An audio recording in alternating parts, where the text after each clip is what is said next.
अस्सलाम वालेकुम नाजरीन, मैं हूं अब्दुल अजीम। 7H न्यूज़ में आपका इस्तकबाल है। डीसीपी वेस्ट जोन और एसीपी आसिफ नगर ने मिलकर आसिफ नगर डिवीजन में पोलिंग बूथ का मुआयना किया।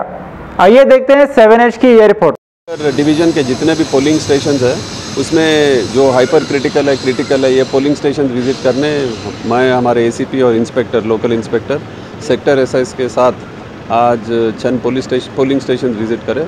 उसमें मतलब सुविधा कैसा है, अंदर पोलिंग बूथ मतलब किस तरह सजाया जाता और एरिया में कुछ प्रॉब्लम्स थे इससे पहले लास्ट इलेक्शंस में, अब इस हाल ही में कुछ और इंसिडेंट्स कुछ हुए क्या, ये पूरे मतलब डिस्कस करके पोलिंग स्टेशंस को हाइपर क्रिटिकल इस दो कैटेगरी में कैसा इसको डिवाइड करके इस बंदोबस्त के लिए कैसा प्रिपेयर होना, इसका हम हमारे एसीपी इंस्पेक्टर और स्टाफ के साथ डिस्कस करें और उसी हिसाब से जितने भी पोलिंग स्टेशंस है वो hyper critical normal polling station से डिवाइड किया जाएगा।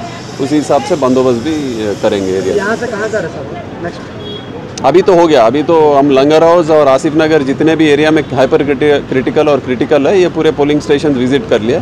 अभी अगले 2 दिन में पूरा जितने भी वेस्ट जोन में पोलिंग स्टेशन है जो प्रॉब्लमेटिक पोलिंग स्टेशन है वो ज़्यादातर मैं विज़िट कर रहा हूँ। अब बाकी के नॉर्मल और सेंसिटिव या क्रिटिकल जो भी पोलिंग स्टेशन है हमारे एसीपी और इंस्पेक्टर 100% वो लोग विजिट करेंगे। खबर है शहर की, खबर है गाँव की, खबर है सारी दुनिया की। 7H न्यूज़ पसंद आए तो लाइक कीजिए, शेयर कीजिए और सब्सक्राइब करना ना भूलें। 7H news.